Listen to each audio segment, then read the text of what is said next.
bienvenue à tous. Je suis ravie de vous accueillir aujourd'hui pour cette conférence qu'on a donc intitulée « Comment être au travail ». Bienvenue à chacun d'entre vous, en particulier individuellement, personnellement, pas par opposition à professionnellement, mais vraiment dans qui vous êtes en tant que personne, en tant qu'individu. C'est une conférence donc sur comment être au travail. Et pour pouvoir être au travail, il faut d'abord commencer par s'autoriser à être. Et on va voir justement un certain nombre d'éléments là-dessus. Donc je suis Aline Dalbiez, je suis avec mon partenaire Jean-Luc Schaeffer, mon partenaire d'affaires, de cœur, de vie, de bonheur et sûrement beaucoup plus que ça encore. Il s'occupe de s'assurer que tout va bien se passer pour le déjeuner dans la foulée. Et donc lui, de son côté, il a un parcours professionnel majoritairement dans des startups. Il aura plaisir, bien sûr, à vous en dire plus si vous le souhaitez, en petit comité, soit au déjeuner, soit par ailleurs. Et il va me laisser animer cette conférence pour aujourd'hui. Et de mon côté, j'ai un parcours à la fois inattendu, à la fois riche et fatigant sous certains aspects et fascinant et formidable. Juste vous en donner quelques grandes lignes pour vous indiquer peut-être comment est-ce que j'en suis arrivée à proposer cette conférence aujourd'hui. Ça vous donnera un peu de contexte et ça vous aidera peut-être à percevoir soit le sens, soit la profondeur de ce que je peux vous proposer de réfléchir aujourd'hui. Donc globalement, j'ai commencé par un parcours très scientifique dans les sciences de l'ingénieur depuis très tôt sur mon parcours. Et puis donc j'ai une formation d'ingénieur en nouvelles technologies, de l'information, de la communication. Et en ingénierie d'affaires aussi, j'ai eu la chance d'avoir tout un complément sur le pilotage de projet, tout ce qui va beaucoup structurer, beaucoup cadrer les activités, qui m'a été très utile à différents niveaux. Et tout ça m'a amené à des premières expériences vraiment intéressantes, dont l'une en Angleterre où il était question d'analyser les pratiques et de pouvoir optimiser les fonctionnements dans les différents départements de l'entreprise. Une autre ensuite par ici dans la région à Cannes pour la construction d'un showroom de centre opérationnel de gestion de crise. Alors c'était intéressant parce qu'il y avait à la fois cette notion de gérer une situation un peu délicate et à la fois toute l'optimisation, de faire en sorte de remonter les bonnes informations pour pouvoir prendre des décisions, pour pouvoir agir parfois vite, agir dans les meilleures conditions, malgré peut-être des circonstances difficile.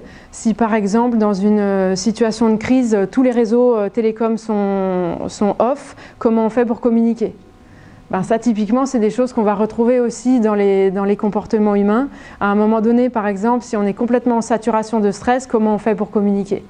Comment on fait pour dire quelque chose qui est important pour nous, qui peut être une difficulté profonde? Si on est complètement en saturation déjà, ça devient effectivement une difficulté. Et finalement, une difficulté qui est dommage parce que souvent elle porte à conséquence quand on n'a pas les ressources suffisantes ou la latitude de pouvoir agir proprement. Et après, ça peut faire boule de neige, parfois négative, malheureusement. Donc, suite à ça, j'ai continué à Sophia Antipolis avec un rôle d'analyse produit. Et c'est un rôle que j'ai beaucoup aimé parce qu'il y avait une interface, un rôle d'interface entre à la fois les équipes de développement, les équipes de marketing, pour faire circuler l'information correctement, la traduire presque, traduire les besoins presque décrits de façon humaine finalement par des clients, pour les traduire en quelque chose qui sera interprétable par les développeurs qui ont un état d'esprit complètement différent. Venant d'un monde où j'ai connu les deux, justement, c'était effectivement intéressant pour moi de travailler comme ça. Par contre, assez rapidement, il m'a quand même manqué un aspect encore plus humain, quelque chose qui n'était pas complètement assouvi pour moi. Et ayant grandi dans un milieu très très ouvert et très friand de tout à la santé, à la résolution naturelle de de notre capacité à être humain et à vivre bien, j'avais besoin d'un petit truc en plus. Et j'ai trouvé des réponses quand des possibilités se sont ouvertes en termes d'ergonomie des interfaces produits. Donc dans l'entreprise où je travaillais, pour l'optimisation des interfaces. Donc je retrouvais ce côté humain pour faire en sorte qu'on puisse passer les bons messages, pour optimiser la réponse humaine, le confort dans l'usage du produit et que l'outil soit vraiment une ressource pratique et confortable plutôt qu'un truc pesant où quand on a un message, on ne sait pas ce que ça veut dire, on est obligé de se poser la question 3 fois avant de savoir s'il faut cliquer à gauche ou à droite. Ça, c'est des choses qui sont dommages évidemment et qu'on peut optimiser. Donc suite à ça, eh bien, c'est un domaine vraiment qui me plaisait beaucoup. J'avais envie de poursuivre dans ce domaine-là. Et il se trouve que, comme vous l'avez peut-être observé aussi de votre côté, pour moi, à ce moment-là, une porte s'est fermée assez violemment dans la façon dont je l'ai vécu, en tout cas à l'époque, et m'obligeant à me poser une question vraiment importante, puisque ce que je voulais faire à ce moment-là n'était pas possible. J'ai fini par me demander, bonjour, bienvenue, j'ai fini par me demander, ok, et si je faisais ce que j'avais vraiment envie de faire, ce serait quoi ? Puisque j'étais face à un tournant, je me suis permis de me poser cette question-là. Et il se trouve que me sont venues certaines idées, des choses auxquelles je pensais depuis très longtemps, sans forcément savoir à quoi ça correspondait. Et notamment pour moi, c'était l'accompagnement du changement, qui est un terme qui résonnait, qui faisait quelque chose. Et donc j'ai commencé à faire quelques recherches pour voir si dans la région, je pouvais trouver peut-être un job dans ce domaine-là. Et du fait de ces recherches, probablement, eh ben, il se trouve que pendant mes recherches, je suis tombée sur des possibilités de formation en coaching professionnel. Il y en a beaucoup aujourd'hui, il y en avait beaucoup moins à l'époque, mais j'ai commencé à faire quelques recherches là-dessus et j'ai trouvé un organisme qui m'a vraiment beaucoup plu et qui m'a inspirée justement à faire cette formation.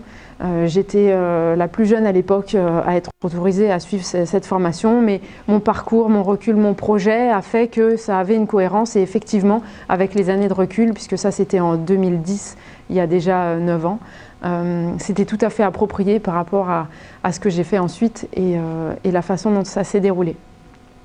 Et tout ça m'a permis d'évoluer encore sur des missions davantage d'accompagnement du changement, d'amélioration ou d'optimisation des méthodes de travail, en particulier dans la collaboration au sein des différentes équipes, entre les différents services, entre les différents profils, avec, vous savez, chacun vient avec son bagage ou son formatage, sans que ça ait un caractère péjoratif, bien au contraire, chacun a sa sensibilité, sa façon de concevoir le travail ou l'information, et pour nous permettre de collaborer efficacement, eh bien, il y a des petites choses qui peuvent effectivement faciliter ça. Donc j'ai travaillé pendant un certain temps avec notamment des représentants de toutes les divisions de cette grosse structure où je travaillais pour rassembler toutes les bonnes pratiques. Parce qu'il y a des services dans lesquels certains trucs fonctionnent super bien et puis d'autres beaucoup moins. Et il y a d'autres services dans lesquels ce qui ne marche pas là-bas, eh ben, eux, ils ont réussi à le faire. Et donc justement, de leur permettre de travailler ensemble, de mettre en commun toutes leurs bonnes pratiques, ça a permis de construire toute une partie de la méthodologie pour clarifier les besoins clients et transmettre l'information au fur et à mesure à travers les différents filtres des différentes étapes. Et ensuite, on a construit les modules de formation correspondantes pour pouvoir diffuser toutes les meilleures pratiques au sein de l'entreprise. Ça a été une période absolument fascinante que j'ai vraiment beaucoup appréciée, qui m'a permis de travailler avec des gens de milieux très variés et de niveaux hiérarchiques aussi très différents. Et ce qui a été intéressant pour moi vis-à-vis des aspects humains qui ont toujours été en ligne de fond, de vraiment explorer, confronter et vérifier un certain nombre de choses dont on va pouvoir parler. Voilà, suite à ça, quoi d'autre? J'ai eu la chance de travailler aussi sur des transformations vis-à-vis des méthodologies agiles dont vous avez probablement entendu parler et de voir un peu quels sont les impacts au niveau humain. En tout cas, moi, c'est ça qui m'intéressait, sur la transformation de la façon de concevoir le travail en lui-même et d'accompagner les différents niveaux hiérarchiques, étant donné qu'ils n'ont pas tous les mêmes besoins. Ceux qui sont sur le terrain, ils ont besoin à la fois de structure et à la fois soit certains aiment bien la pression, soit d'autres au contraire quand on leur en met trop ils perdent leurs moyens. Et puis à la fois au niveau plus haut dans la hiérarchie, ils ont besoin de comprendre ce que ça représente concrètement pour les gens qui sont au cœur des activités. Ils s'en rendent pas forcément compte et vous verrez, j'ai énormément de bienveillance et de considération pour tous les niveaux hiérarchiques, même ceux qui parfois ont l'air de ne pas faire ce qu'il faut, puisque c'est le cas pour tout le monde depuis selon le point de vue d'où on le regarde. On est tous des êtres humains, on a tous nos préoccupations, nos difficultés, nos envies, nos besoins, et y compris en termes de reconnaissance, il y a des choses très intéressantes dont on peut prendre conscience pour remettre la dynamique en mouvement dans le bon sens. Et donc au fur et à mesure de toutes ces années, eh bien, selon des bons moments ou d'autres moins bons, m'est venue l'inspiration de créer Alinéon. Au départ avec certaines idées, et puis il y a la chronique Alinéon qui a été mise en place assez rapidement. Jean-Luc m'a aidé à énormément de choses sur toute cette mise en place, et puis progressivement on est allé jusqu'à donc créer Alinéon pleinement avec les statuts qui nous permettent de proposer beaucoup plus de choses à plus grande échelle. Donc je suis passée sur Alinéon à plein temps en 2015, donc ça fait déjà quelques années, et ça a évolué petit à petit vraiment dans le domaine du développement des capacités humaines, que ce soit dans le milieu professionnel ou pas, puisque vos capacités humaines, elles sont, et vous les utilisez dans le perso, dans la famille, dans le couple, entre amis, à la maison, dehors. Vous êtes humain. Et c'est ça justement qu'on va voir. Alors, cette conférence sur comment être au travail, elle est très intéressante dans la mesure où elle commence par être.